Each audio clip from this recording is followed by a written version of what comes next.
Who will be tonight's early round shocker? Where will these 12 drafters select Saquon Barkley? And can the Joes keep the title on their side for the 6th straight year?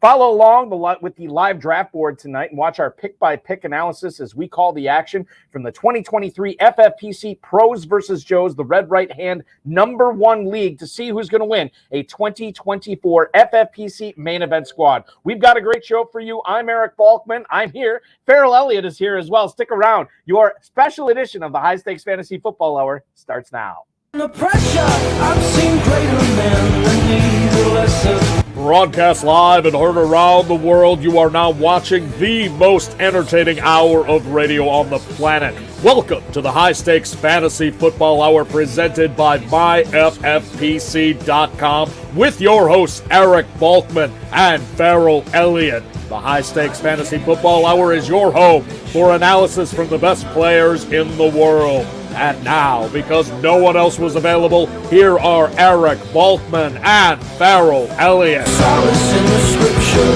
are we not all our father's sons? I became a man, nobody ever told me what a man was.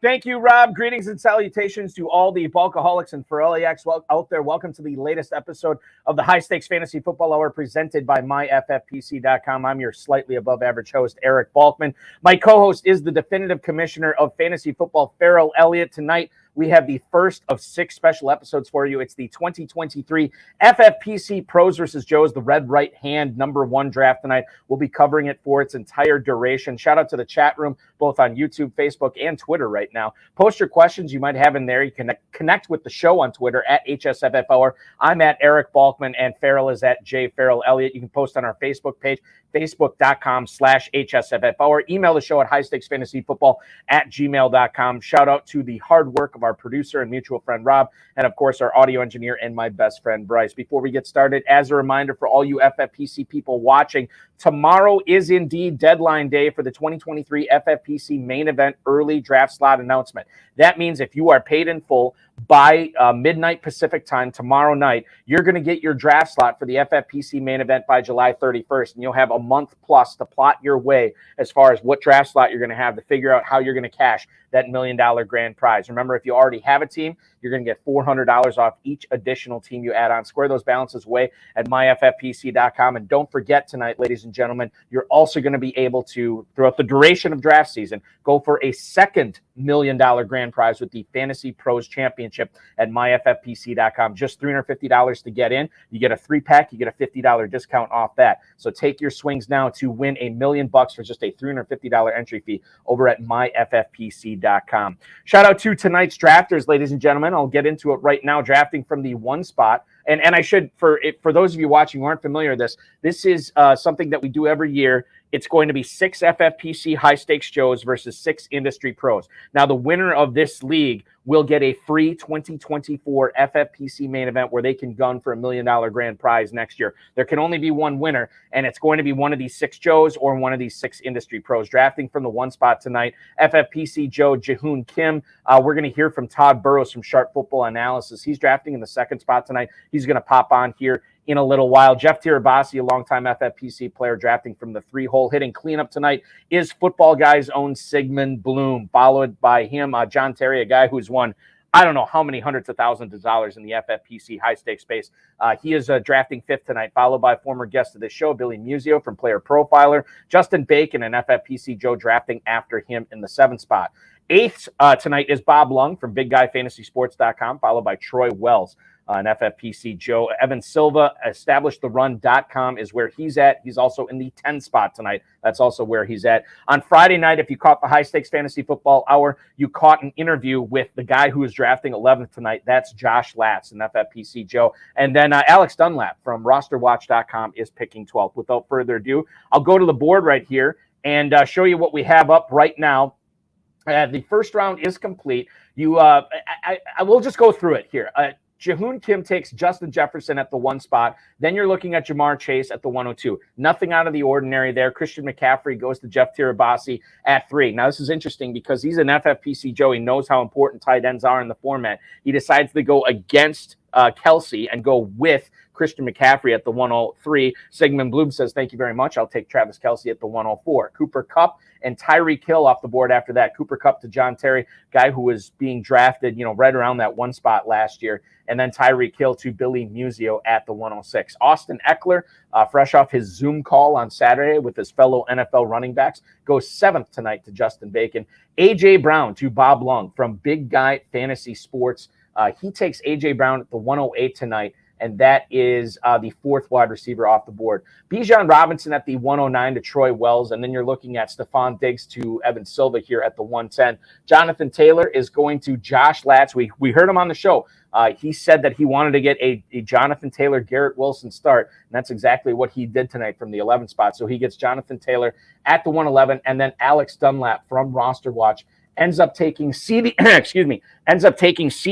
at the 112, and that is your first round. The first round of the first Pros versus Joe's draft in the books tonight here. And I got to tell you, it played off pretty much like how we kind of thought. I'm going to compare it to the FFPC Best Ball Tourney, another tournament that mirrors this. Again, this is a 20-round FFPC Best Ball Slim draft. So there's no lineup management. There's no roster management. It is set it and forget it. And you look at how the ADP has been going over the last few days in the contest for the FFPC for the $200,000 grand prize at myffpc.com, where you can sign up for just $125 entry fee.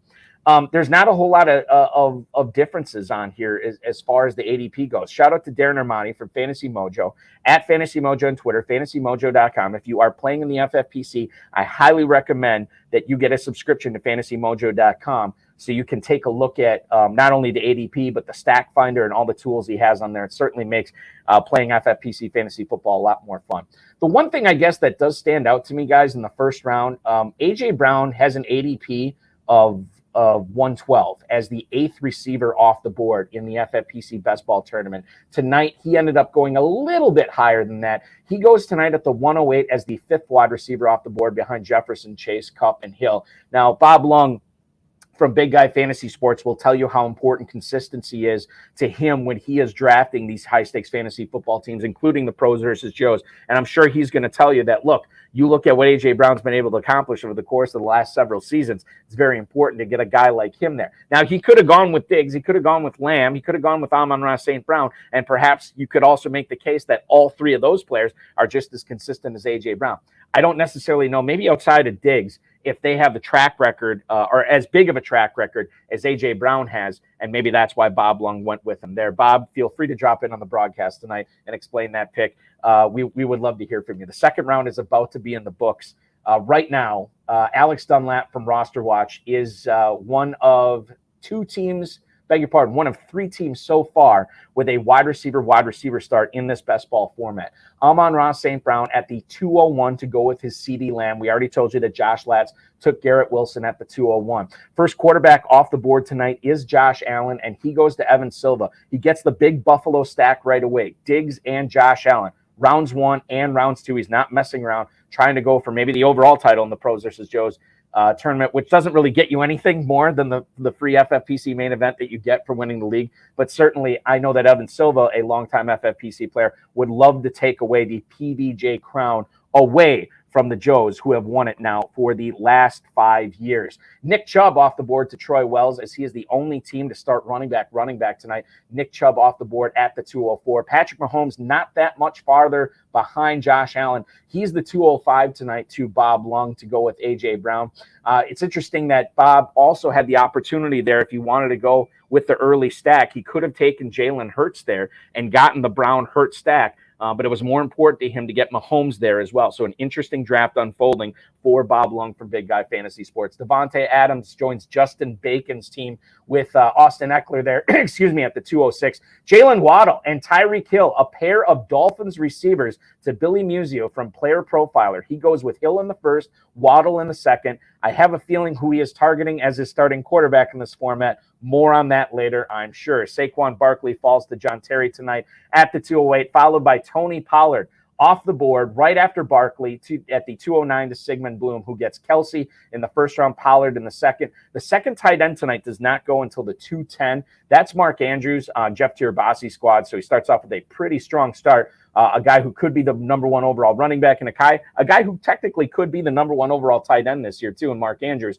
One of those is more likely to happen than the other, but it still remains to be seen, or it still remains to be said that he got elite at both those positions there. And then we find that the number 1 and number 2 spots tonight, Jahoon Kim in the 1, Todd Burrows in the 2, both start off wide receiver, one of 4 teams in this league to start off with receiver here. Devontae Smith joins Jamar Chase on Todd Burrows' squad, and then T. Higgins joining Justin Jefferson on the Lucky Show. That is Jahoon Kim's squad from the 1 spot tonight, Jefferson and Higgins. I want to look at the Devontae Smith ADP here. Devontae Smith normally goes at the 212 at wide receiver 13, so it wasn't necessarily a reach right there for Todd Burrows. But, what we did see here, and Todd, I know, saw this as well. You look at Josh Allen and Stephon Diggs going to Evan Silva's squad and from the 10 spot. Then you look at Tyreek Hill and Jalen Waddle, the 1 and 2 picks, to Billy Muzio from the 6 spot tonight, a pair of Dolphins. You could have had Todd going with T. Higgins there and then getting a certain Cincinnati quarterback later to get the mega stack there going. He chose to go Devontae Smith instead. And, while it's worth noting that you'd want to be the overall champion of this, where you have to beat out 83 other teams essentially, but the money really is winning your league. Like, there is nothing else beside that. You don't get anything for second. You don't get anything for the overall championship. Just beating the other 11 teams. So it's interesting to go with, like, where he could have gone with a Chase, Higgins, and perhaps Burrow start later. He chose to go with Devontae Smith instead. That is what we're looking at here through the first 2 rounds. Now, Dave Nowitzki is in the YouTube chat right now. He says Team 9 is winning. Team 9 is Troy Wells, the FFPC Joe, getting Bijan Robinson and Nick Chubb, 2 of the highest, what we think are going to be 2 of the highest volume running backs in the NFL this year. The only team to start off running back. And if he's on the clock right now, we'll see what Troy does here. Obviously, there's 3 tight ends off the board. He could get the number 4 quarterback off the board. He ends up getting the number 4 tight end, and that's George Kittle. So he starts off with Robinson, Chubb, and Kittle from the 9 right now. So that's what you're looking at. Todd Burrows chiming in, too, that the 3 guys he wanted at the 211 tonight all went right before him. That was Saquon Barkley, Tony Pollard, and Mark Andrews. And then he also said that stacks in a confined league are much less important. He passed on Hurts, which is what Bob Lung did in the 2nd round, and then Todd passed on Jalen Hurts in the 3rd as well, because he could have gotten Hurts there at the 302. He chose not to. So that's what we're looking at here in the first round tonight, in the first 2 rounds tonight of the FFPC Pros versus Joe's League number 1, the red right hand. Let's get through the 3rd round here. Some interesting picks in this round. TJ Hawkinson is the 3rd tight end drafted. He goes at the 301 tonight to Jahoon Kim. So he's got a lot of targets, a lot of pass catchers on his roster already through 3 rounds. Ramondre Stevenson is the 1st running back chosen by Todd Burrows. He gets Stevenson to go Chase and Smith there. Stevenson, the 8th running back off the board. Jahmyr Gibbs, the rookie from Detroit, is the 3rd selection of the 3rd round to Jeff Tirabassi, joining Christian McCaffrey in that backfield. Boy, there's a lot of targets there, and he still does not have a receiver on his team. So he's got a lot of targets already, a lot of catches already on that squad. Derrick Henry joining Tony Pollard on Sigmund Bloom's squad. Derrick Henry going to the 304 pick tonight. Jalen Hurts off the board to John Terry to go with Cooper Kupp and Saquon Barkley.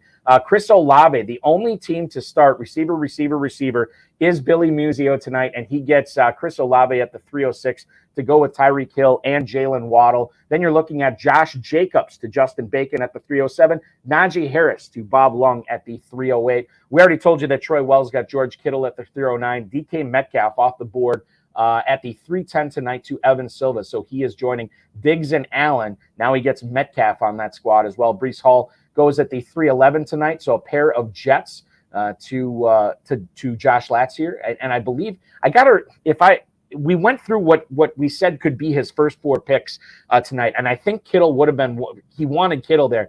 I could be wrong on that, but Josh will be joining the broadcast in the 2nd hour. He can tell us all about it. But he gets Breece Hall there, another Jet to go with Garrett Wilson and Jonathan Taylor at the 311, and then Lamar Jackson off the board at the 312 tonight. Lamar Jackson, the 4th quarterback chosen. So this is what we're looking at right now through 3 rounds of the FFPC Pros versus Joes. Heading out to the YouTube chat right now. Fuffle Master says that Team 6 is looking good. Tyreek Hill, Jalen Waddle, Chris Olave. You know, I think I don't want to call it the lazy analysis here, but the belief has always been in best ball, ever since best ball started, however many years ago it was, a lot of people said load up on those running backs early. Worry about the receivers later because you can get these spike week type receivers. And in the FFPC format, you only have to start 2 receivers every single week. So that the approach for a lot of people has been to load up on the high volume running backs early. Billy Muzio, who is as accomplished as a high stakes player as there is out there, obviously you can check out his stuff at PlayerProfiler as well. You are looking at, excuse me, a start of receiver with Hill, Waddle, and Olave. So when everybody else is zigging, he is zagging here. And you can't really trash the strategy knowing how much money he's won in the FFPC over the years. But this is a very interesting start that we are looking at here, and he's doubling down on it, or in this case, quadrupling down on it, as he goes with another receiver here in the 4th round as well. This is a very fascinating start for Billy Muzio from the 6th spot here. We are about 3.5 rounds through tonight. As a reminder, if this is the first time you are watching the High Stakes Fantasy Football Hour, we air weekly on Friday nights at 10, 9 Central on all the FFPC social channels, including YouTube, Twitter, and Facebook. You can also access full on-demand streaming basically anywhere you get podcasts as well for the audio version later. And we certainly hope that you would join us for year-round analysis here on the High Stakes Fantasy Football Hour. Plenty of dynasty conversation, best ball conversation, and really the home of high stakes fantasy football. This is where you come, and we bring on a new guest every week, an accomplished high stakes player, sometimes a non-accomplished high stakes player, a person who's just joining the FFPC. That's what we have for you every week on the show. We hang out for an hour, and it's a blast. So check us out Friday nights live at 10, 9 Central year-round. We are almost through the 4th round here. I'll take you through it. Joe Mixon is the first running back off the board here to Alex Dunlap. Joe Mixon joining CeeDee Lamb, Amon-Ra St. Brown, and Lamar Jackson on that squad. Joe Burrow to Josh Latz here at the 402, followed by Kyle Pitts at the 403. Deebo Samuel off the board as the first receiver selected by Troy Wells. Calvin Ridley to Bob Lung, joining A.J. Brown as his 2 receivers on his squad tonight. The only team with 3 running backs through 4 rounds is indeed Justin Bacon's squad from the 7 hole. Austin Eckler, Josh Jacobs, and now Aaron Jones at the 406. Billy Muzio keeping that wide receiver, the peeing yellow, as the kids say, peeing yellow. Keenan Allen, 407 tonight for him. Amari Cooper is joining Cooper Kupp, Saquon Barkley, and Jalen Hurts on John Terry's squad. Justin Fields, the 6th quarterback chosen. He goes at the 409 tonight to Sigmund Bloom, who has a pair of running backs, an elite tight end, and now an elite quarterback on his roster. Christian Watson, the first receiver drafted by Jeff Tirabassi, to wrap up the 2nd round. The last 2 picks of the 4th round. Travis Etienne to Todd Burrows and Kenneth Walker. Running back 17 tonight at the 412 to Jahoon Kim. Let's get into our first guest tonight, ladies and gentlemen. It is Josh Latz, our guest from the High Stakes Fantasy Football Hour on Friday night. He joins us tonight. Josh, you are 4 rounds in, and I got to tell you, the first couple picks went your way. How are you liking your team through your first 4 rounds? Pretty good, actually. I actually was pretty surprised to see Breece Hall when he came around. I totally get the injury concerns, but to get him that late in the 3rd felt pretty good. I had some hopes that, one of the Tyreek Hills types would have slid to me in the 1st. I was hoping to get that blue chip wide receiver, but getting Garrett Wilson, I feel pretty comfortable with that right now. And like I said, I think Joe Burrow finishes his QB1, QB2 this year. I think it's going to be just a blow-up season for him. So pretty excited about my first 4 rounds. Anything that's standing out to you so far tonight as maybe something that was a surprise in the draft that you didn't see coming? I can't remember which team it is, but I saw somebody went wide receiver, I think their first 3 picks. Mm-hmm. That was a little surprising. Although if you're going to go 0 RB, this draft has some pretty rich options in the probably around 6 to 9 area. So I have a feeling I know what the draft board is going to look like for that individual. But yeah, it's about what I expected. I was a little upset that TJ Hawkinson went where he did because I think that's baby Kelsey this year.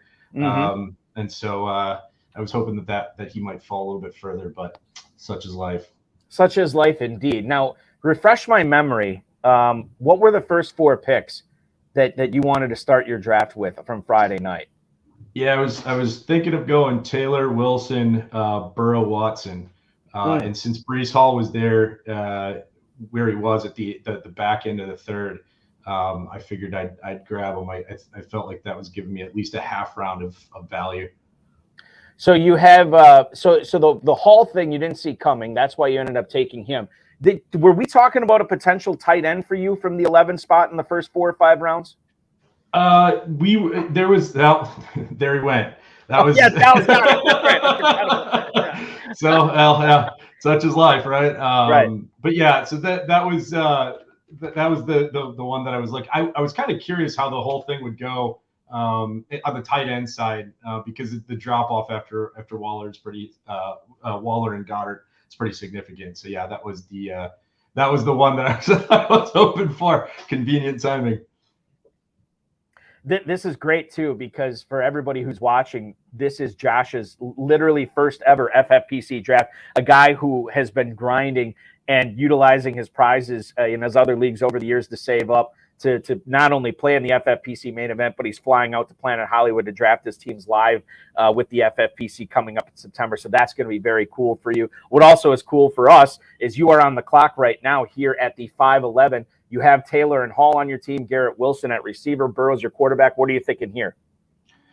Yeah, this is a place where just based on where the board's falling right now, I think that probably the value of wide receiver is going to probably be about the best option I have.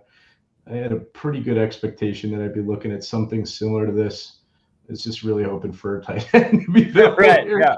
But that's okay. I think that we're going to go this route because I think this is a return season for him. So you get DJ Moore here, wide receiver 25. I don't know if Sigmund Bloom was hoping to get him to pair with his Justin Fields in the 4th round. But so this is interesting now because you have basically your top 2 running backs. You have your top 2 receivers. In the FFPC, you only have to start 2 running backs and 2 wide receivers. So technically, those starting positions are soaked up. Now, there are 2 flexes that you can deal with. You have your starting quarterback here. We talked about on Friday night how you were looking at trying to get one of the top 7 tight ends and hoping that Dallas Goedert would fall to you, obviously, as the 7th tight end off the board. Now, that didn't happen tonight. So now I don't want to necessarily call this a pivot for you here, but are you pivoting? And I don't want to refer to it as a panic pick here, but is there a pivot for you to maybe, okay, I can't get one of the top 7 tight ends now that I've seen 7 tight ends off the board through 5.5 rounds? I don't want to be the guy drafting the 12th, 13th tight end off the board. Are you going to look at a tight end position right here?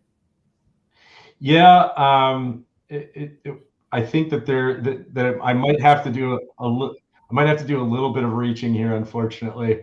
But I feel better about this than terrible. I'll say. So we're gonna go that route right there.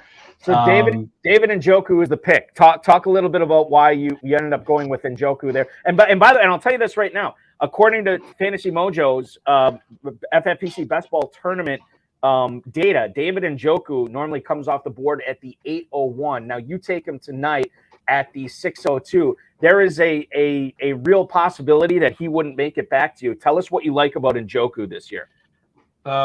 Well, one, I think that, you've got a Deshaun Watson that's not dealing with all the, kind of chaos that was going around there. I do like some of the moves that they've made, overall at the skill positions.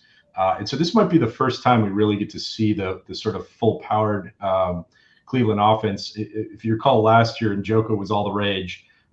It didn't really pan out in the beginning. There were some bright spots mid to late season. But this year, I think that, although I don't put him in the same tier as a Goddard Waller, I would actually say that Waller probably has a lower floor than where I think Njoku will, but probably a higher ceiling. But Njoku, I think, has a pretty decent ceiling as well. I think that there's a pretty good opportunity for him there. And if the Cleveland offense starts clicking like we think they might, I think Njoku will get a good piece of that, and red zone targets especially. Yeah, and I think one of the things that we're looking at right now with Cleveland, what's fresh in our mind, it's Deshaun Watson missing all that time, coming back and kind of stinking up the joint last year, but that was kind of to be expected as far as the rust goes. So now he comes in, or now you can draft these Browns players at kind of a discount right now. And we might look back on this Njoku pick in the 6th round for you here as the pick that really solidified this team if he does have that baller year and if he does catch a lot of touchdowns, which you alluded to as well. Josh, thank you so much for hopping aboard not only Friday but tonight as well and taking us through a couple of your picks. Good luck the rest of the way, and we will see you at Planet Hollywood in about a month and a half or so, maybe a little bit less. Yeah, sounds good, man. Hey, have a great night. Thanks for having me on. Thank you. Josh Latz, ladies and gentlemen. Again, a first-time FFPC player doing his first FFPC draft ever. He's going to be playing in the FFPC main event, hunting down that $1 million grand prize when we are drafting live in Las Vegas. And you can there's still obviously time to book your flights out there. Remember, main event, early draft slot deadline, midnight Pacific time tomorrow. So make sure that you are cashing in, registering for your drafts there, and getting those teams paid in full so you will know where you are drafting by July 31st.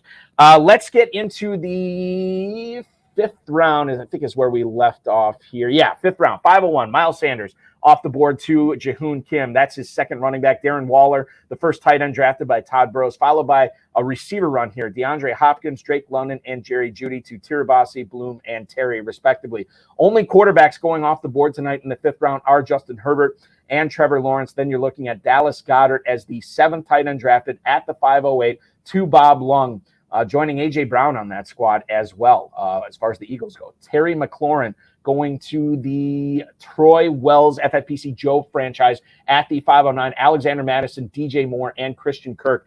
And the 5th round here, Madison to Silva, Moore to Justin Latz, and then Christian Kirk to Alex Dunlap. Let's just go through the 6th round. Chris Godwin off the board, 601 to Alex Dunlap as his 4th receiver. So now we're looking at 2 teams with 4 receivers through 6 rounds here. Joining Billy Muzio is Alex Dunlap with Lamb, St. Brown, Kirk, and Godwin to go with Lamar Jackson and Joe Mixon. And Njoku was the pick we saw from Josh Latz on air. Mike Williams joining Diggs and Metcalf on Evan Silva's squad. Deshaun Watson is the quarterback to Troy Wells here, his starting quarterback this year, followed by Rachaad White to Bob Lung, joining Najee Harris in his backfield. Tyler Lockett, the 2nd receiver drafted by Justin Bacon. And then you're looking at J.K. Dobbins, Cam Akers, and David Montgomery. Dobbins to Billy Muzio, Cam Akers to John Terry, David Montgomery to Sigmund Bloom. Brandon Ayuk off the board as the 3rd receiver drafted by Jeff Tirabassi. Michael Pittman to Todd Burrows, and Isaiah Pacheco off the board at 612. You know, it's interesting as we just talk about Pacheco here for a second. We talked, I believe it was with Josh on Friday, we talked a lot about Pacheco. And this is a guy that, you know, FFPC players are always looking for that Kansas City wide receiver, that Kansas City running back that can kill it. And Pacheco is a guy that not a lot of people thought that he was going to be ready as soon as he is, including the Kansas City beat writers, and he's out there practicing already. So to get Pacheco at the 612, a guy that said he's working on his pass receptions or his pass catching abilities, and if the receptions go up this year, he's looking like a really good pick in the 6th round here tonight. Let's go through another polarized. This is like the polarizing running back round. I don't want to necessarily call it the dead zone because I know a lot of people think that there's a lot of value. You have a lot of really talented players here. You're looking at Rachaad White, who I still regret trading in a dynasty league to the Dizzle a month or so ago for Nick Chubb. It still could work out for me this year. But Rachaad White is going to be the running back this year for Tampa that could end up being a bell cow type guy there. J.K. Dobbins off the board to Billy Muzio. And when you start off a draft with 4 straight receivers, to get Dobbins as your number 1 running back, I think you could do a lot worse. We have Rich Bilyeu, another former guest in the show right now, talking about how Billy Muzio is killing it. He loves the start there at the 4 receivers, the stacking of Allen and Justin Herbert, and then obviously Dobbins and Damian Prince, who we just took in the 7th round. Cam Akers, I know people are excited about this year because of the ADP value. I don't necessarily think that they think Akers is going to be blowing up on an offense like Los Angeles's, but but where he is going, the 608, with not a lot of competition in that backfield, Akers could end up having a big impact for people who are drafting him in the mid rounds, at least the high stakes players. And then you're looking at David Montgomery here. I know he's lost a little bit of his shine because Jahmyr Gibbs keeps on climbing up draft boards. And then you're looking at we already talked about Pacheco here in the 4th round, or in the 6th round. So there is a lot of running backs here that I think are very interesting here for fantasy players, especially the ones that waited on running back, to get those running backs there when you already have those receivers, when you already have those elite tight ends. It's going to be compelling not only in pros versus Joes, but in all the high stakes leagues with the FFPC Main Event, the Fantasy Pros Championship, so on and so forth there. Let's get into the 7th round. Mike Evans off the board to Jahoon Kim. That's the first receiver he's drafted since round 2. But he gets Jefferson and Higgins in the first 2 rounds. Now Mike Evans as his 3rd receiver in the 7th. Dak Prescott is the starting quarterback for Todd Burrows right now from Sharp Football Analysis. DeAndre Swift to Jeff Tirabassi. Deontay Johnson and Marquise Brown. Deontay Johnson, the 2nd receiver drafted by Sigmund Bloom, and then Marquise Brown to John Terry after that. Damian Prince to Billy Muzio. Evan Engram to Justin Bacon. That's his number 1 tight end. I just noticed that Billy doesn't have a tight end yet, although Rich Billy was praising the Dameon Pierce pick in the 7th round. So we'll see what Billy does at tight end here. Kadarius Toney to Bob Long, and then Cortland Sutton to Troy Wells, as those are both those players' number 3 wide receivers. 3 running backs to finish it out: Alvin Kamara, James Conner, and James Cook. Kamara to Evan Silva, James Conner to Josh Latz, and then James Cook to Alex Dunlap to finish off the 7th round. James Cook is kind of an interesting player too, as we look forward at what that Buffalo running back game is. I know Farrell always gives me a hard time because I'm always so fascinated with the Buffalo running game, but I think getting the Bills running back pick right this year is going to be so important for everybody playing in the FFPC and everybody playing for $1 million in the Fantasy Pros Championship, the main event, what have you. Cook is the 2nd running back drafted by Alex Dunlap. Let's go to the guy who was drafting in the 2 spot tonight. You check out all his work for fantasy football at sharpfootballanalysis.com. You already follow him on Twitter, most likely. If you're not, you need to do it right now, at BestBallNFL. The incomparable Todd Burrows. Todd, welcome in tonight, man. Hola. So you are looking at 7 rounds already down.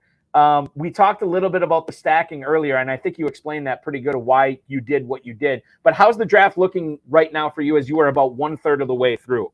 Only one guy on my team I actually wanted to draft when I drafted him. The 2 spot is tough if value doesn't fall. And this Trebiasi guy, who everyone talked up, he's taken the top guy on my board every single time. So, I mean, sometimes it's like that and you pivot and you do the best you can.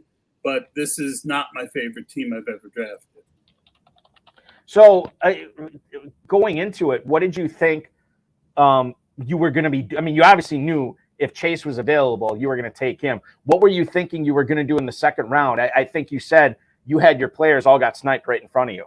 Well, I mean, and same thing in the 4th and same thing in the 6th. I mean, basically, what the 2 is tough because it really is when you get someone as good as Chase, you really don't want to reach for anyone, and you're running into different, value valleys, and so you're in. You need someone to make a couple bad picks, and it's not happening. So. I am just muddling through and making the best picks that I can, using all the experience I have to try and, I've got a lot of good players, but it's like I don't have a lot of ETN. I don't have a lot of Devonta Smith. I probably should have taken someone other than Pittman, but I wanted one guy that I actually have been drafting. I do like Waller a lot this year, but you've got the injury situation. It's and then I had to reach for Dak because quarterbacks were going way too early in this draft. And I'm when you're already not happy with your team, there was no one there that I thought to myself, oh, I got to take this guy. So I took Dak, to take some of the pressure off, hoping that later when you're not getting value, you want to stay positionally even so that you are in a position to take value later to try and make up for it. If like I'm not a big Deontay Johnson guy. You're up next. He would have been the guy that I would have taken. So, and I'm coming up again and again. The board is just not filled with names. That I'm just. I mean, this time the good news is Tribbiasi can't, Tirabassi can't snipe me this time because there's no one that I really want all that much. So Todd, I'll let you look at it real quick because you're on the clock right now. So for everybody who is looking at this, you're looking at Todd Burrows picking from the second pick, who's on the clock right now. Jamar Chase, Devontae Smith, Michael Pittman are his receivers. He's already got a backfield made up of Ramondre Stevenson or Travis Etienne. Darren Waller's the tight end. Dak Prescott is the quarterback as well. Todd, what are you thinking here at the 8-11? The pick's going to be Samaje Perine. This is a full PPR, and Sean Payton has a long history of throwing to his backs, and Perine is going to be that guy this year. He's going to catch 60, 70 balls. And, I've got two running backs who could be a little hit or miss. Ramondre, should get a lot of receptions. Now I've got two guys who should get me a lot of receptions. And at the other positions, I was one of the tricks when you're at the corner is he was the only running back I really wanted there. But there's a couple wide receivers I would consider. There's a couple quarterbacks I would consider. So it gives me a lot of opportunity now to, by taking the running back, even though he wasn't the highest one on my board, I know at least I'll get someone I like coming back. What do you make of I talked about, how back when best ball started, and Todd, you do as many best ball drafts as anybody. What do you make of the four wide receiver start from Billy Muzio from Player Profiler? I love Billy's team. Billy is crushing this. Billy and I have partnered on a lot of teams, and, he is not afraid to go late quarterback at all. You're up next. In fact, some people would say he likes doing that. So, Billy then got, as you mentioned, what has fallen a little bit is that second level running back. So to go for wide receivers and then come back with Dobbins and two guys that I really like for best ball, Dobbins and Pierce. I mean, Billy is having a great draft. Who did he take in the 7th? He took Pierce in the 7th. Who was the Tagovailoa in the 8th to go with Hill and Waddle. I mean, Billy is just killing this draft. And he went too early quarterback. Herbert was the one I missed. So I mean, Billy is just absolutely crushing this draft. Is it? I mean, is stacking worthwhile for Muzio's team here when he starts with to pair Dolphins receivers and then gets Tagovailoa? Is it more important for a mega stack? Stacking is always important. It's less important in something like this. Stacking adds points to your team if you do it right. So I've got an opportunity now to stack one of two players. I could either stack Pittman with Richardson or Waller with Daniel Jones. Richardson goes earlier, but Dak is a thrower. I'm going to go with Daniel Jones. I like Richardson. And if it was a bigger tournament, I would go with Richardson, but I think Jones has a better floor. So I'm going with Daniel Jones to go with Waller. Now I've got two quarterbacks, three running backs, three wide receivers, and a tight end. I'm set up very well for the back end of the draft. Hopefully, more people start falling to me that I like. The second team tonight with two quarterbacks on his roster is Todd Burrows from Sharp Football Analysis. Prescott and Daniel Jones. Prescott in the 7th, Daniel Jones in the 9th. The Jones-Waller stack will be interesting for sure. Todd, tell our viewers who maybe aren't familiar with your work or are familiar and want to know when you have more content coming out where they can check that out. I do a weekly best ball article and podcast for Sharp Football Image. You can check that out. If you follow me, it's always put out. I also host my own Run the Daylight podcast. I haven't done one this year, but I have a feeling that I'm going to start doing a bunch of live drafts and posting them. So, and Wednesday night I've got the guy who started Sirius Satellite Radio Sports is now running the producing team for Sharp Football Analysis. Ooh. And I will be doing a in-depth interview. So he started in WFAN in New York. He then went and started Sirius. So I'm going to plan on obviously asking him a lot of things about his career. His name is Matt Deutsch. And then I also want to ask him questions, pertaining to, there's a lot of people out there who want to know what it takes to get ahead. This is a guy whose brain I want to pick to see, what his advice is. He's already given me one piece of advice that I thought was amazingly helpful. And I'm really looking forward to that interview on Wednesday or Thursday. We will be definitely waiting for the audio for that. Todd, thank you so much. We appreciate you drafting tonight. Good luck the rest of the way, and good luck trying to take down this league so you can get that free main event entry next year, man. Yeah, thank you so much as always for having me. It's a great contest, and it's always a pleasure to be part of it. Todd Burrows from Sharp Football Analysis, ladies and gentlemen. Follow him on Twitter at BestBallNFL. By the way, Matt Deutsch, a guy that is near and dear to my heart, given that he's my boss at the Better Sports Network. You can check out my show, the High Stakes Fantasy Football Show, every Thursday on the Better Sports Network, bettersports.com, as well as all the Better Sports social channels, YouTube, Facebook, Twitter, and the FFPC social channels as well. That's at 7 o'clock Thursday nights. Let's bring in my good buddy, Farrell Elliott, the commissioner, the definitive commissioner, the commissioner to rule them all from the Kentucky Fantasy Football State Championship. Welcome in, Farrell. So good to have you on, man. Good evening.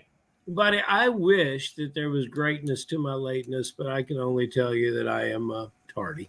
That's all. That was my fault, too, because I sent you the wrong link. The first thing I've noticed here is that most of the Joes are waiting on quarterback, as would be suggested, unless you go get one of the top three, the guys in the top tier.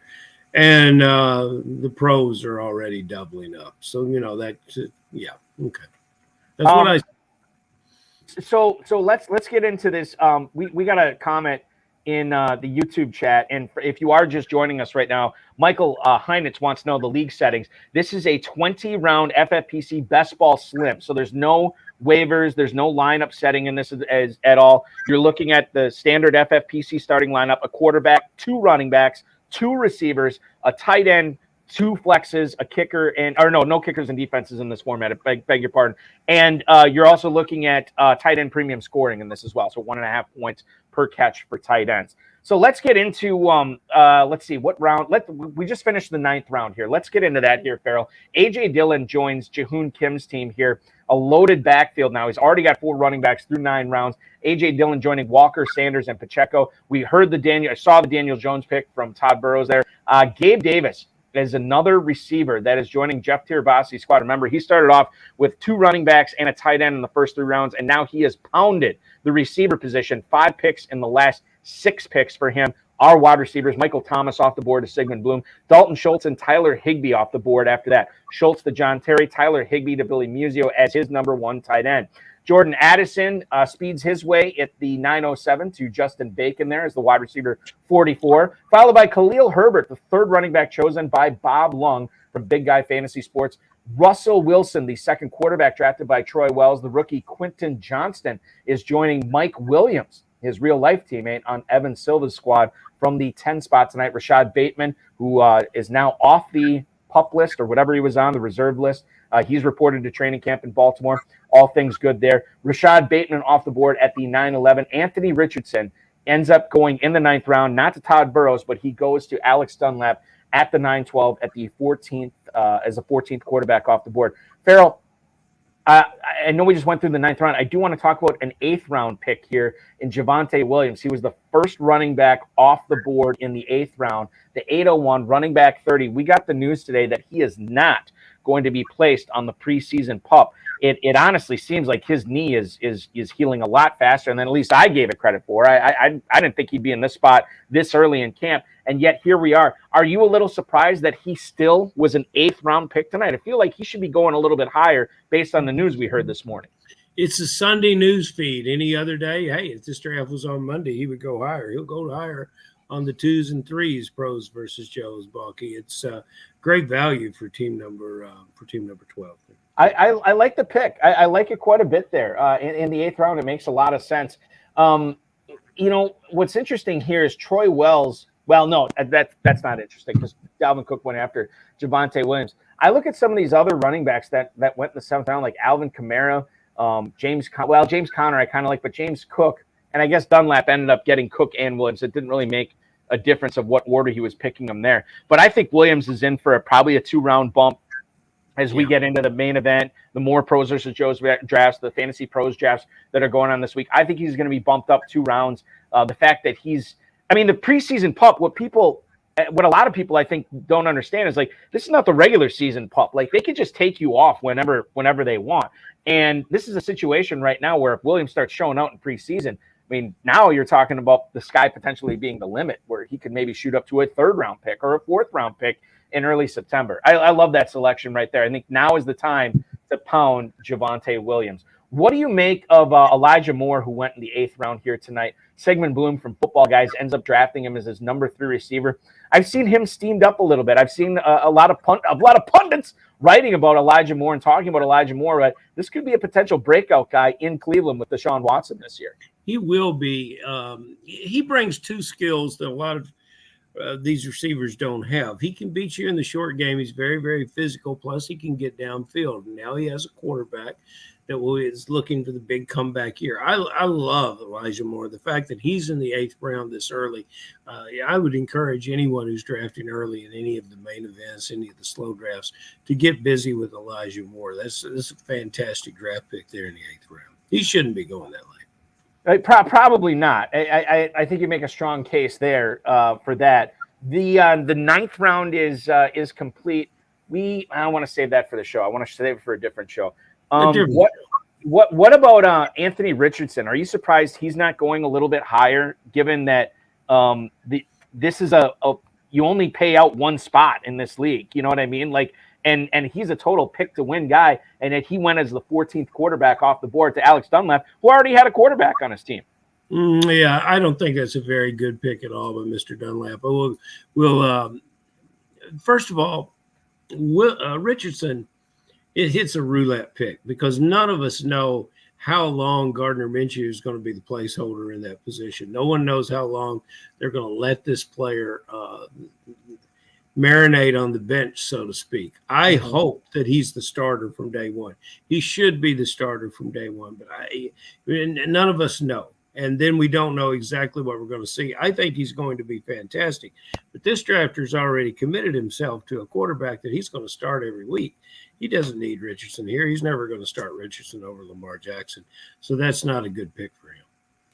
10th round is also in the books. Dalton Kincaid, the first tight end drafted by Alex Dunlap. He gets him tonight at the 10:01. Jackson Smith and Jigba joins Josh Latz's team. Geno Smith backing up Josh Allen for Evan Silva. Romeo Dobbs on Troy Wells' team at the 10:04. Zach Charbonnet is the 4th running back drafted by Bob Lung, and then Kirk Cousins is the backup quarterback to Trevor Lawrence here as he gets his 2nd quarterback at the 10:06. Devon Achane to the 10:07. Greg Dulcich, John Terry waits until the 9th round to draft the tight end, his tight end, and then he gets Dulcich right away. Schultz and Dulcich are his top 2 tight ends this year. Jared Goff backing up Justin Fields for Sigmund Bloom. Damian Harris, Sky Moore, and Aaron Rodgers wrap up the 10th round. Harris to Tirabassi, Moore to Burrows, and then Rodgers going to Kim. In this round, Farrell, forgive me if we've talked about this before, but I still look back at this Devon Achane thing. There are so many people excited about what he can do this year. And at the same time, the Dalvin Cook thing looms heavy over what Achane and Jeff Wilson and Raheem Mostert could be this year. Achane in the 10th round, to borrow your phrase, is that the spot that you want to be in business with Achane? I don't think so. I want to see what happens with the distribution of the rock somewhat in the preseason, and I want to see who's healthy week 1. I believe that these players that this coach had in San Francisco, I believe he is linked to them both in the head and the heart, and I think he's going to play these players, and I think they're going to get plenty of touches. There's too much committee going on in this backfield. We used to complain about the New England Patriots backfield because there's just too much going on. You can't really figure out which player to play. Hey, look, I don't want to try to pick out which one of these guys to start. And I think that probably the old players are better picks much later in the draft. Interesting. Okay. Elijah Mitchell joining Jahoon Kim's backfield. Farrell, if you look at that squad from the 1 spot tonight, knowing that he got all those targets from Jefferson, Higgins, and Hawkinson, and then pounding the running backs after that, what do you make of that strategy? Because he's got a good collection of running backs, despite not drafting one until the 4th round. He has Kenneth Walker, Sanders, Pacheco. This is going to sound like blasphemy, but I'm not the biggest fan of A.J. Dillon, even though I am in the shadows of Lambeau Field here in Northeast Wisconsin.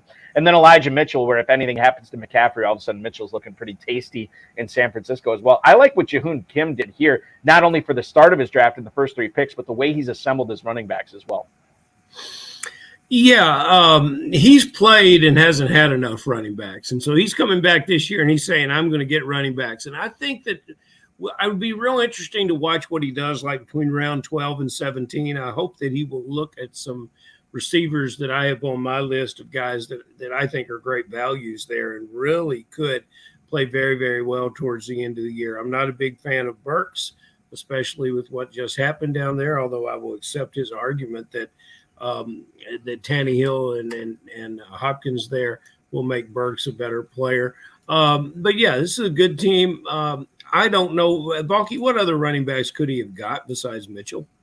When you're talking about Elijah Mitchell going at the 11:01, Brian Robinson was available after that. I mean, if you want to take a starter, maybe a name only in Washington, you could have gone with him there. Obviously, you could have gotten the pass catcher for now in Kansas City and Jerick McKinnon, and then Kendre Miller, a guy who, again, has some obstacles to overcome, not only on the depth chart, but also with his own injury there that's going on in New Orleans right now. So I look at those 3 players. You could make a case that they should have been the pick over Mitchell, but you'd also make the case that they have too many warts. And Gimme Mitchell, a guy who really showed out when he was the starter and now is a McCaffrey injury away from being pretty significant on that offense. Yeah, and I think he's a contributor even with a healthy McCaffrey. So I can buy into Mitchell. I very much like him as a player. You know, I gave our team 11, our team 12 here, a little razz for going 2 quarterbacks. But one of the things that's team number 7, Balky, who is that?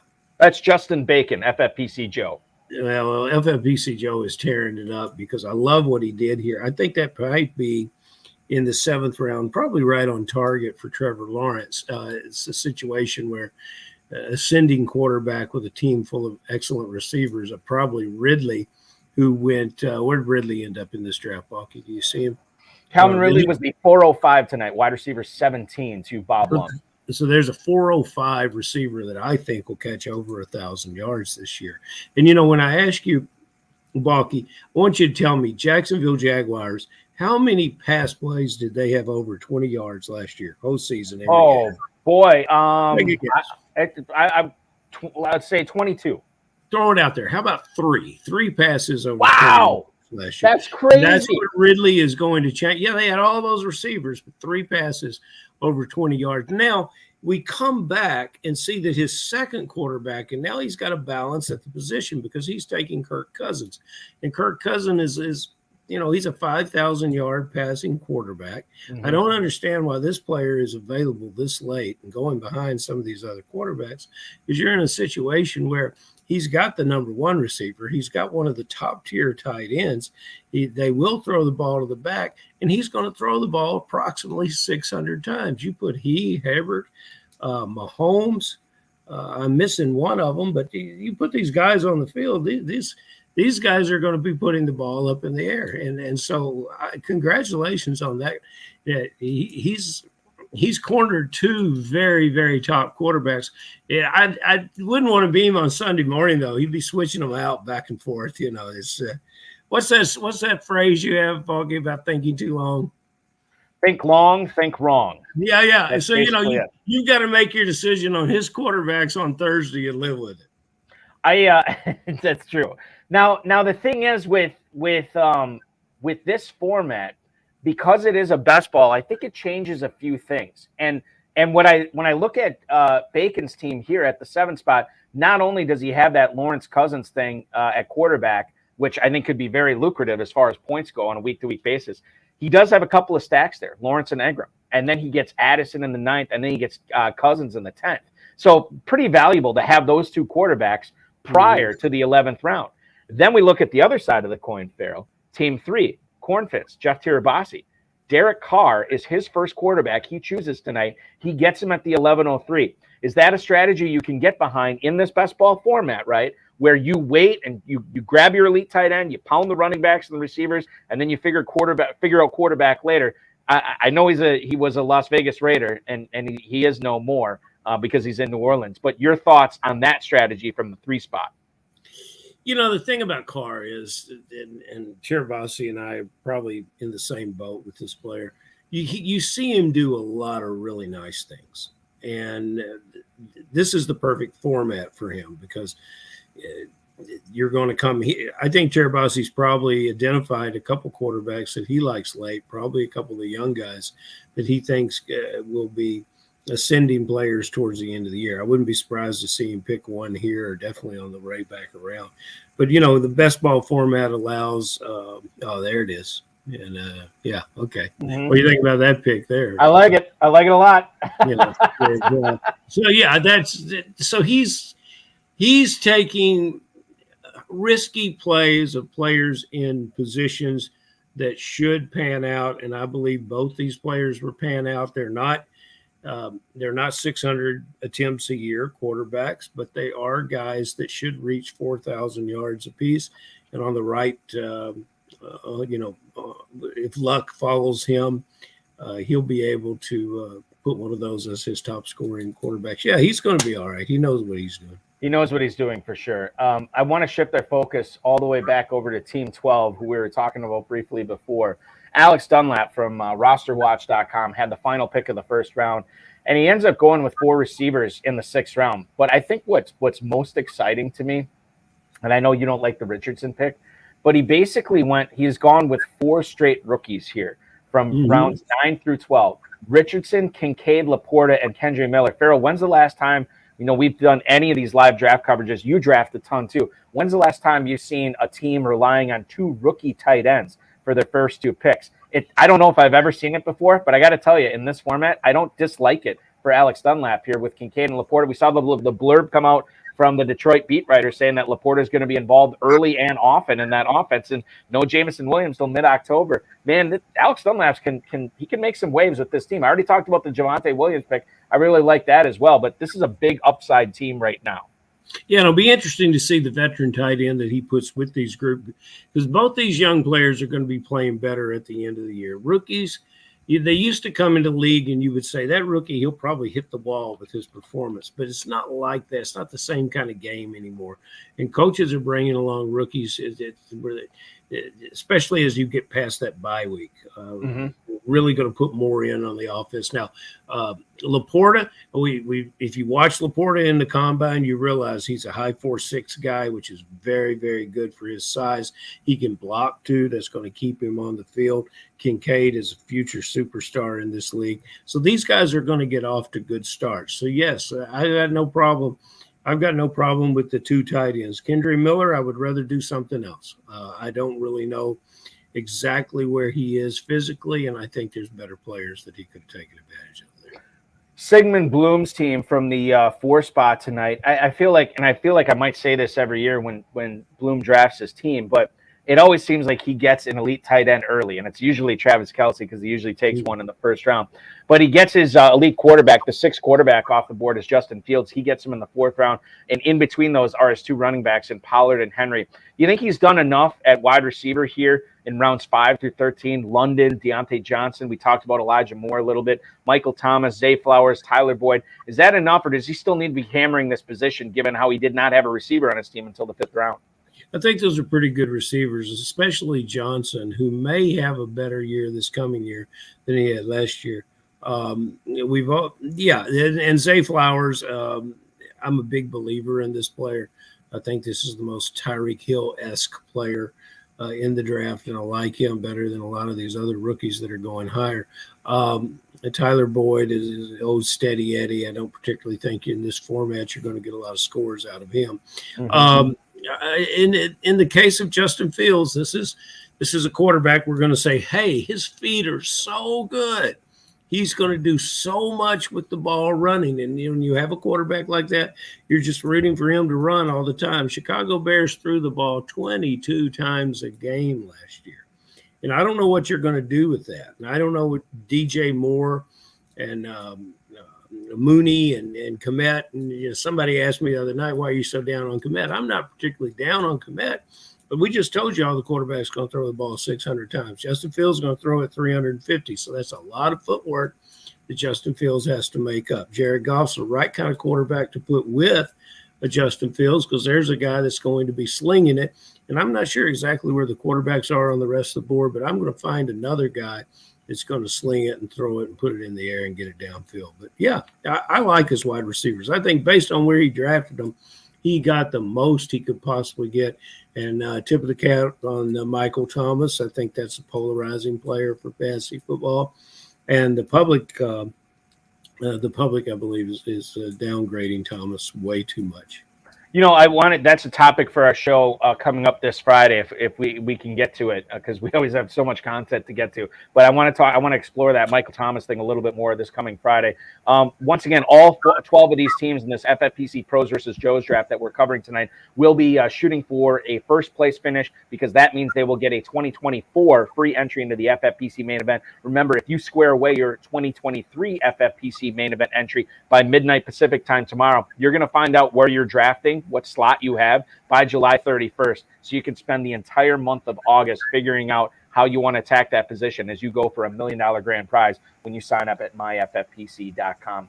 Bob Lung from Big Guy Fantasy Sports is in the 8th spot tonight. He drafts Dallas Goedert in the 5th round. He gets Mike Gesicki at the 1308, tight end 23.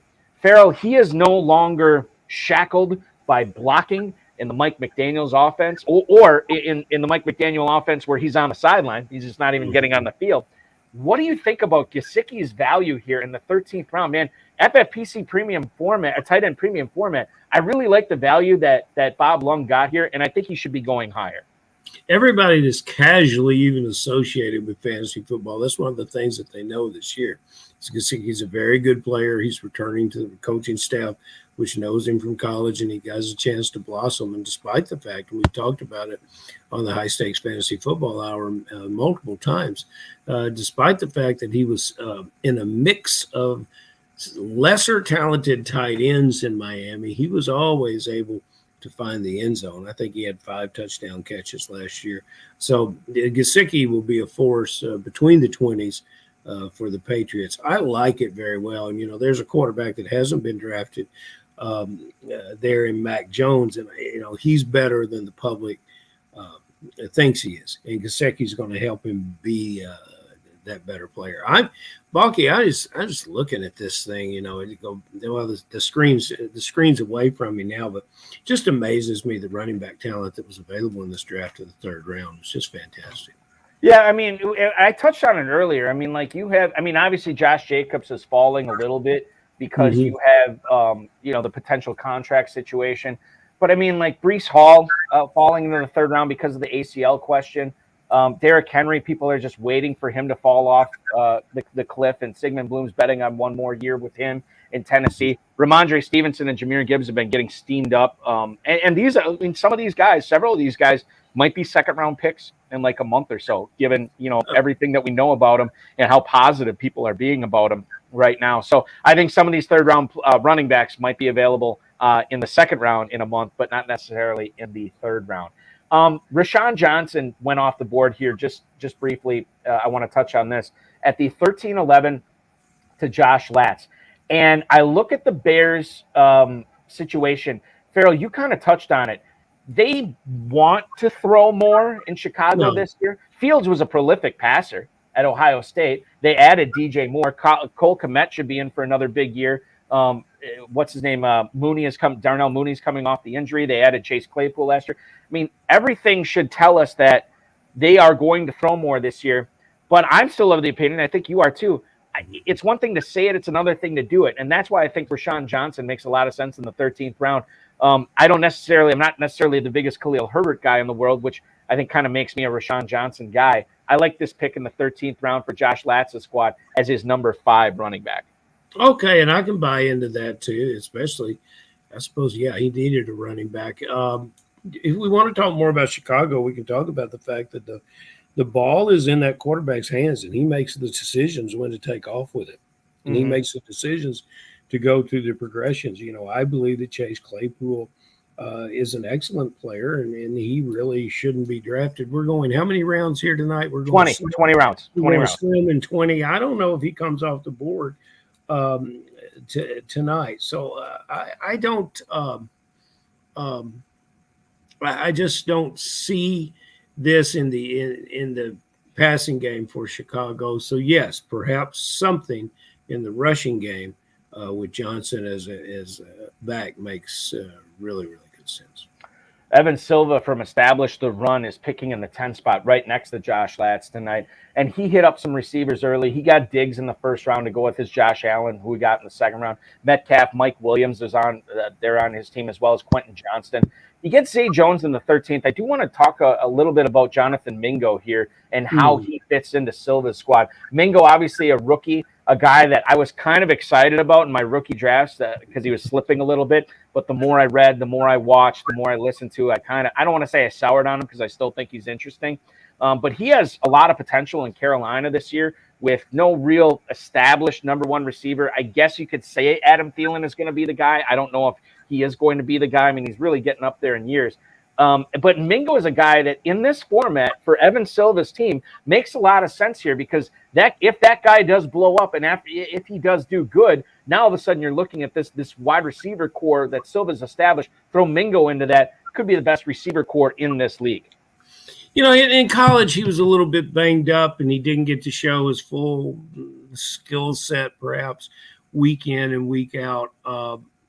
It's another player coming from Ole Miss. Carolina seems to like that Ole Miss connection. I don't see any reason not to give Mingo a shot. I think we're looking at a few big games based on speed. He's a fast player, and you can see the speed on the field. He plays fast. So I can go all in with Mingo here. I don't know what you're hearing about him, Balky, not to like, other than the fact, he's going to be with his rookie quarterback. But hey, I'll tell you exactly what Thielen is going to be with these young players. He's going to be the guy that shows leadership. He'll teach these other receivers not only how to take physical reps, but mental reps in practice. That's a reason that you should like some of your dart throws with Carolina players that are going to be pass catchers, is because Thielen is there. Todd Burrows from Sharp Football Analysis, we talked with him earlier in the broadcast, and he just took Jelani Woods with his 1502 pick, and he said he probably should have went somewhere other than tight end because he already had Darren Waller in the 5th. He already grabbed Chiga Okonkwo in the 11th. And tight end, he's been, I just did, what show were we doing with him where he popped in? It was a FFPC live draft coverage show on a couple of Tuesdays ago. And he said, like, the 3rd tier of tight ends this year, it's really good. Tight end is deep. He had 2, but Farrell, he just could not quit Jelani Woods. Your thoughts on Jelani Woods in Indianapolis this year with Anthony Richardson? Still waters run deep for the Jelani Woods love. It's hard to not see that. It's when you see that big body running across the field, it's hard not to say, hey, why doesn't this guy catch so many balls? And big red zone target. I wish I knew why a team doesn't have a package to make sure they get Jelani Woods the ball 6 times a game.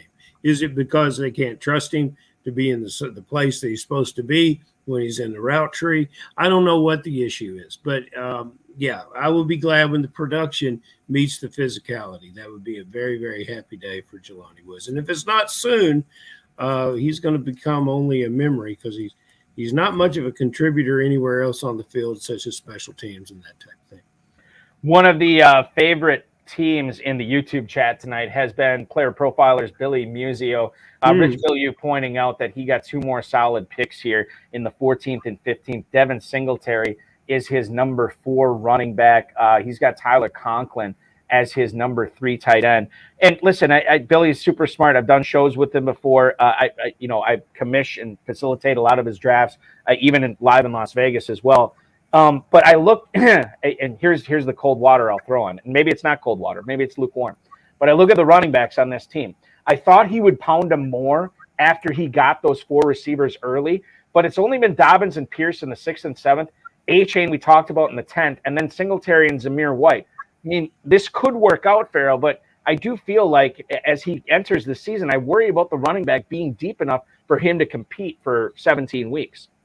Billy's throwing a lot of darts at the board, and you can't argue with these individual players. The way he's putting them together leads me to question a little bit. Rondale Moore is a classic underperformer at receiver. We've already talked about the issues with being a Bears receiver. Yes, I love Singletary, and I think this is one of his better picks that he's made. I think he's a little old at tight end. I like the first tight end he took is the one that I like least.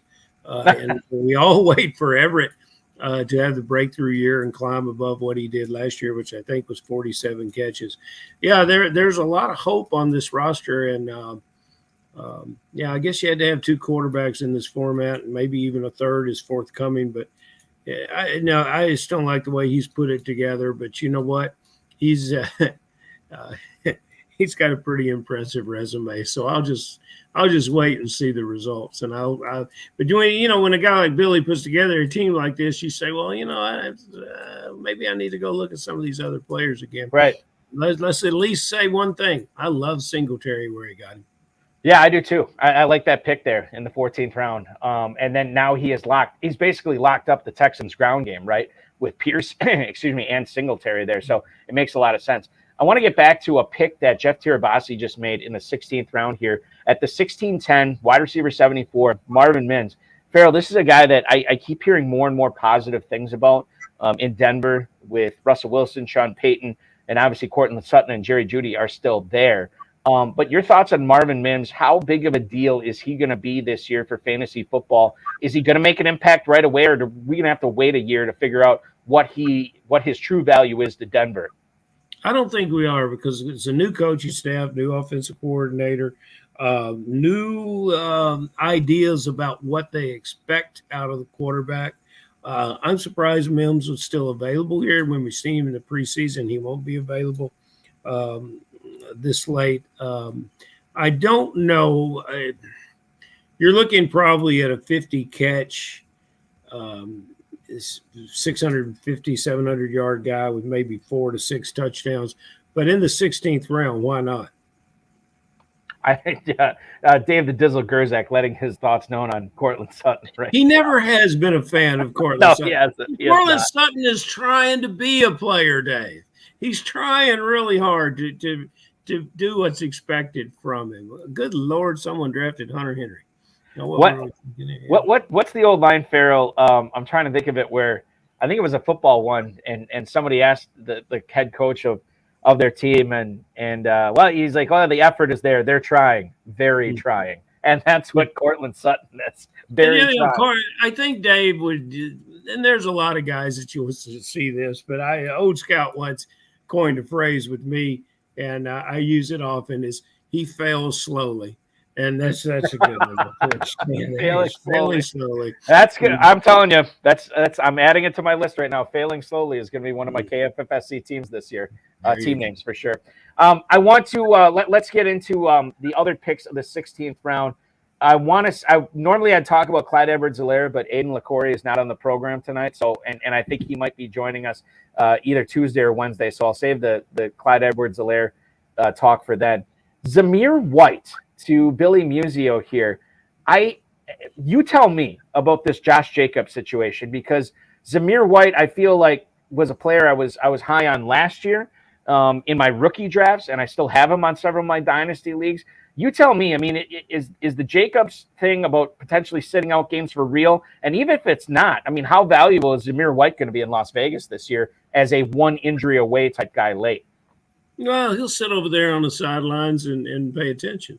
And that's important because Josh Jacobs is a player that's very, very difficult to get off the field. We saw Josh Jacobs not be the Josh Jacobs he was last year, and it was because in previous years he's been a little banged up, and you cannot get him off the field. And, the Dizzle breaks it down. He says it's a lottery ticket. And sure it is, because he's a capable player in an offense that's going to have a pretty good rushing attack. But Jacobs will approach his financial condition a little different than what some of the other players and the way some of the other players are doing. That's my thoughts. I think, and you are a Raiders guy, which is why I asked you about that, to get straight from the Raiders' mouth, essentially. I like the team, but it's only the interns out there that are returning my phone calls now. Oh, the interns and a guy named Curtis Knox. Oh, okay, perfect. Some guy called me the other day. I said, "What year are you at a UNLV?" He goes, "How you know I'm in college?" I thought, "This is great." I feel like we've done John Terry a disservice tonight. He's generated so much YouTube chat. It's mostly heckling from his friend and competitor Biplab Mandel in the YouTube chat. Are those two guys fighting again? No, John's not even defending himself. He's too busy drafting. But okay. Biplab is taking advantage and tearing John Terry's team down as much. In fact, he said a big reason that Billy Muzio's team is so good is because he's catching all the value that John Terry is leaving him from the 5 spot tonight. But John Terry, a guy who's won more than one national tournament over the years with the FFPC, won a ton of money, easily into the 6 figures. He's drafting from the 5 spot tonight. And I want to ask you about his approach here. He doesn't take tight end until the 9th round. This is kind of the approach that Alex Dunlap from Roster Watch took at the 12. He doesn't take a tight end until the 9th round. And then he gets Schultz and Dulcich in back-to-back picks there. Now, I understand that's not the most attractive duo in the world, but when you consider that waiting to draft that duo allowed him to draft Barkley, Akers, and Antonio Gibson, and all those receivers in Cooper Kupp, Amari Cooper, Jerry Jeudy, Marquise Brown, and one of the best quarterbacks out there, Jalen Hurts. Is that a viable strategy in that format? How do you rate John Terry's team, knowing that he waited on tight end, but still got Schultz, Dulcich, and now Jake Ferguson in the 17th round, who could start for Dallas? I like those tight ends. I like Ferguson pick down here. I think he really he picked the proverbial pocket of these drafters here in Pros versus Joe's one. I'm a bigger fan of Schultz than apparently everyone else here is, especially the professor. I will tell you, Professor, since Schultz is no longer a Cowboy, I believe what you've got here is a player that knows how to run a route and has very, very good hands. And so, we're dealing in a situation where you take Cooks out of Houston. You now have some interesting, you've got the little guy Bell, the little receiver. You've got Nico Collins, and you've got Schultz, which is a steadying effect on what a young quarterback is going to need. And we're talking about this team. This is a 4 or 5 win football team, I think. But for fantasy purposes, I really like some of these players, and Schultz is the one that I like the most, especially early. Compared with Dulcich, there's a player that will come on later in the year. And Ferguson, there's unlimited potential for what that player can do. So, yeah, I like this team a lot. Farrell, our good buddy Josh Latz and Packers fan Josh Latz from the 11 spot tonight just drafted Hunter Renfrow at the 17-11. He's the 77th receiver off the board. The Raiders have essentially, and I know this is the quick and dirty, they've essentially exchanged Darren Waller in that offense for Jacoby Myers. Is this a negative, positive, or just a net zero impact on Hunter Renfrow's stats for this year compared to where they were at last year? Hunter Renfrow's a big question mark for me. What happened to him last year was what I've been waiting for it to happen during his career. His body, he's tough as nails, but his body began to be bad luck with what he had. And he played hurt. He played hurt with some of the things that, we didn't hear about through the media. And I'm just not so sure that so much of the offense is going to run through Hunter Renfrow this year. So I'm not particularly in favor of that pick. It's interesting to see what the Raiders, when they let Waller move. I thought it was because they had the tight end Mojo, who then surfaced in free agency at New Orleans, had an illness and seems to be recuperating.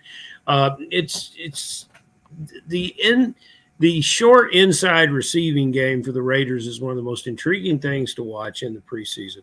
But you know what? You've got a quarterback that's coming in there that can take advantage of every short passing slant route, rushing receiver. And so you asked about Myers. That's why I like Myers. That's why you like Myers and Renfro. I think the thing is like I don't know how you feel about this, Farrell, but do you feel like you can get lottery ticket receivers this late in the draft? To me, like this is the time where you stump for those running backs, or do you see it a different way in a best ball format that's just 20 rounds long? Yeah, I don't like either of these receivers here because we've seen what we've got from Woods. Woods delivered my victory of the steak dinner bet where you'll be accompanying us, Balky, right. Last year when he out-received Burks over in Tennessee. And that's what we're going to see with Woods in his career now. There are some very attractive young receivers that I'm sure are still available that I could find better than those two receivers. But we're gonna straighten Josh out when he comes to Kentucky, and he'll have 20 rounds of excellence real soon. You know, Todd Burrows just chimed in at the 18-11 tonight. He said, "Are they really going to leave me? Likely." Which I had. Yeah, now I don't have it up anymore. But that's exactly what happened. He took likely at the 18-11. Farrell, it's one thing to really like a player, and it's another thing to like load up on a position, because he talked about maybe I shouldn't have taken Jelani Woods because I already had 2 tight ends. Now he's got 4 tight ends with Waller, Chigakonko, Woods, and Likely. There's a lot of upside here, but would you be willing to soak in 20% of your roster towards tight ends in this format? I don't know, but if you're going to do it, if as Dave says, if you're buying lottery tickets, this is the player to do it with. And when this player came out of school, I was just so enchanted with his skill set. I couldn't wait to where he was going to land, and then his landing spot didn't suggest great fantasy football. He's going to have to. There's going to have to be an injury to the number one for him to step up. But yeah, okay. You know what? If you're in the FFPC, you should love tight ends. So let's do it. You know what? Yeah, let's do it. I like it. I like it. We have not talked about Troy Wells' team a whole lot from the 9 spot tonight, Farrell. I want to get into it a little bit right now. Deshaun Watson, Russell Wilson, and Mac Jones are his quarterbacks. He also has Kittle, Kmet, and Fant at tight end. Would you be okay with, and again, I know team structure plays into this and where you pick guys, but he's got 3 tight ends and 3 quarterbacks. I don't know if I see that often done in an FFPC best ball slim like this, to dedicate essentially 30% of your roster to those 2 positions. Well, yeah, and Kittle is one of my favorite players in the league on and off the field. He's done a lot of things for the game, the community. I look forward to seeing what he does even after he retires. But they ask him to do so much with the 49ers. It's like a broken record every time I say that. So in our fantasy football, it's difficult for him. There's Evan Ingrams that can outscore him that are not anywhere near the kind of football player he is. We've already talked about Kmet.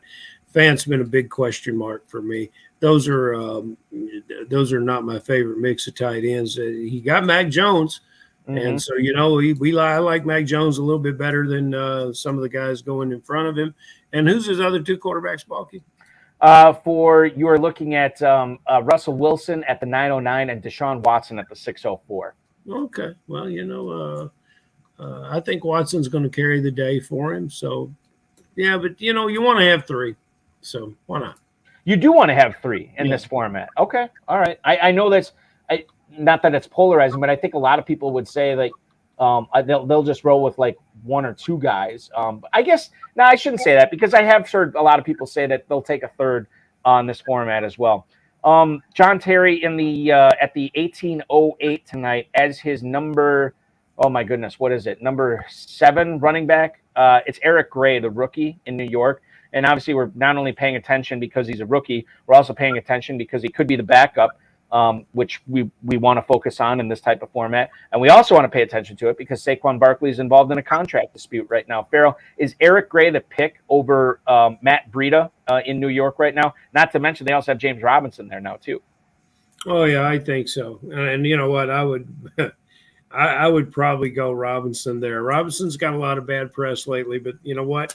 He's got 1,000-yard rushing seasons, and I've seen him at the goal line keep those legs moving, score the ball when a lot of other players wouldn't. And hey, Josh just woke up at the wide receiver position. That's all I'm saying in the 19th round. This is going to be a recurring theme, I think, over the course of drafting season, which we are, coming up. We're passing the mid portion of drafting season, I think, right now.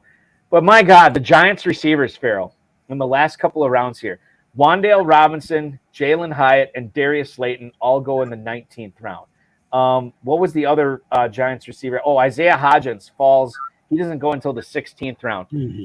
At this point, I mean, are we just, is there value there? I guess is my question, because so many high stakes players have just eliminated the Giants receivers as targets on a whole, and they have an expensive quarterback. They have a running back who could be holding out. And they have a tight end, granted, for all the special things he does on the field. Sometimes he's not available because of injury.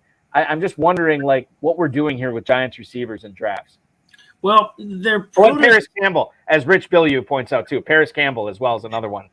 Rich is following those Giants. He's going to start talking about Sterling Shepard real soon. Hyatt. I love Hyatt. Dizzle loves Hyatt. When Dizzle didn't get a chance to watch much college football, but he knows a whole lot about Hyatt, and he knew it early. It's a player, route running and speed. All of their ability to get in the end zone and to score us a 6-point fantasy touchdown is, I think, based on having Barkley on the field to move the chains. But yes, you have to. Daniel Jones went higher in this draft than a lot of quarterbacks. These receivers, the proverbial cream is going to rise to the top.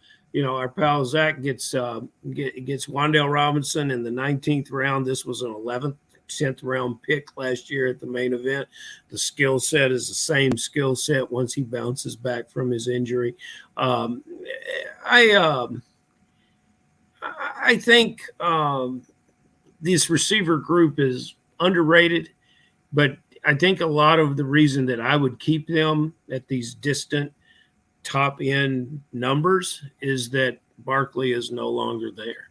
If you bring Barkley back, I like these receivers better. And I'm going to go ahead and figure out that it's Hyatt, Hodgins, and Wan'Dale Robinson are going to be the three that are going to do very well. And, there's another giant tight end that nobody's picking that it could catch balls. It could catch more balls than some of these other tight ends.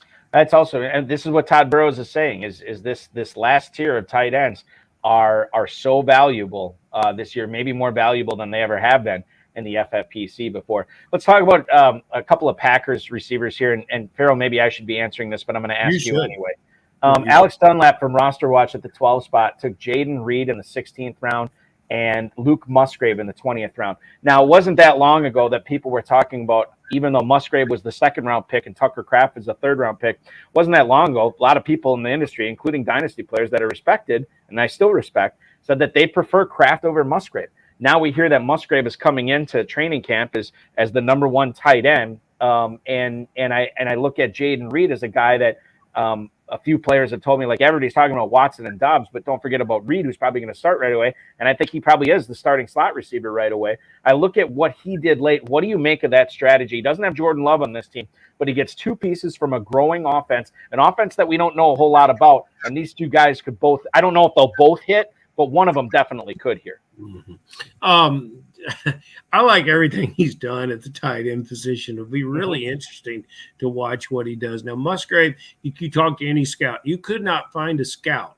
Here's a player played Oregon State, and you could not find a scout, an East Coast scout would want to talk to you about Musgrave. Everyone loves this player, and now his destination somewhat has affected the buzz about him. I think that's a steal of a pick that late. And then Hayden Hurst, falling into what they're going to ask him to do there in Carolina. That's another great tight end pick. So yes, do I think to answer your questions, Boggy, we got a drafter here that knows his players and has a great depth chart, and is in he's ready for Planet Hollywood, baby.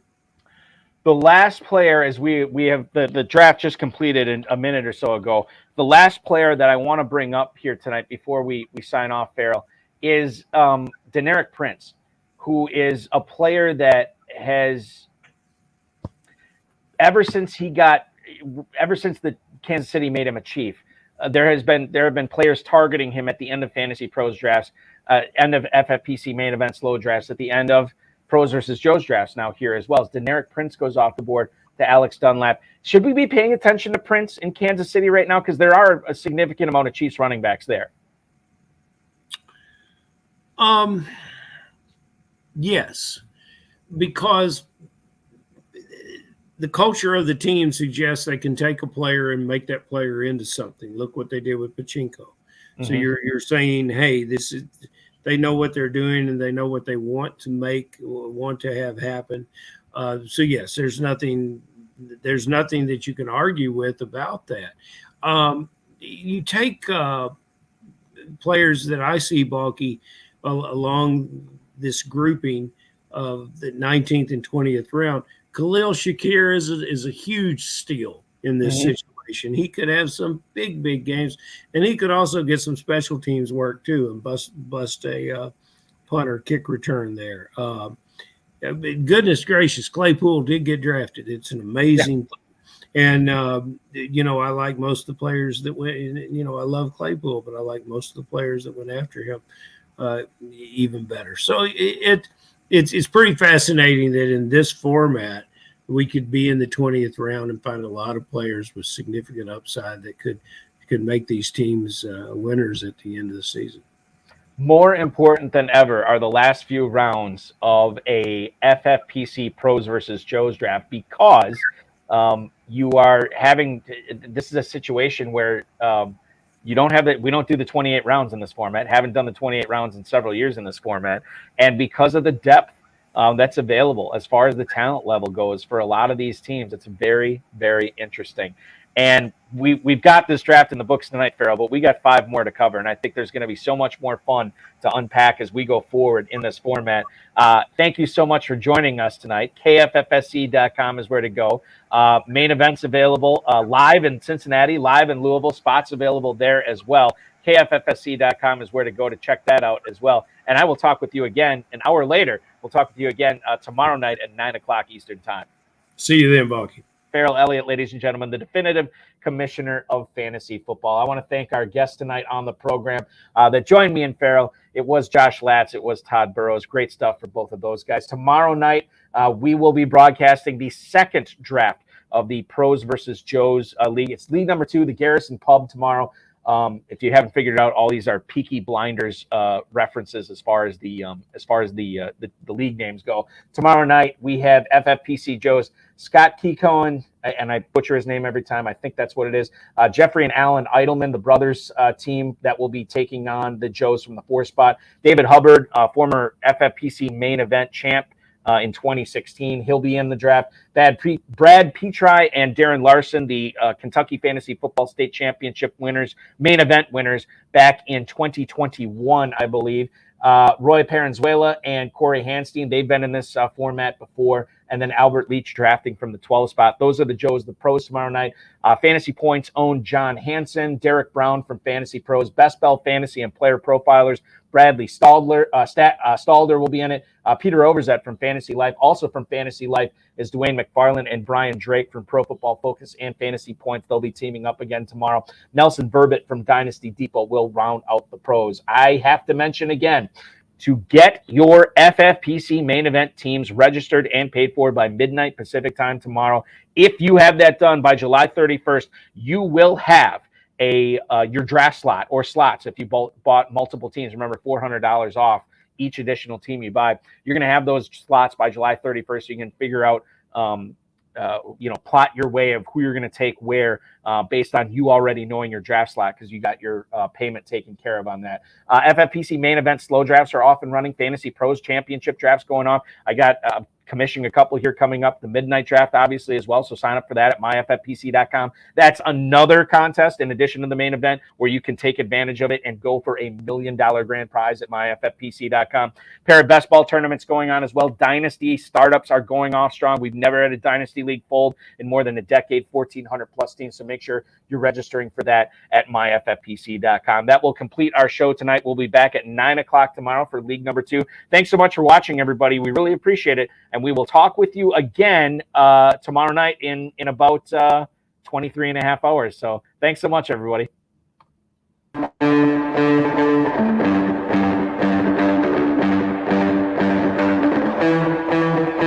This has been another episode of the High Stakes Fantasy Football Hour presented by myffpc.com. It was broadcast live and was watched around the world. Balky and Farrell will be back next week with more analysis, more interviews, and more advice from guests much smarter than they are. Thanks for watching, and we'll talk with you again next week. And for what it's worth, I know everybody said Billy Muzio's team was the best, but feel free to hop on the FFPC Twitter. Let us know which teams you like best from this draft as well. We'll talk to you again tomorrow night. Thanks for watching.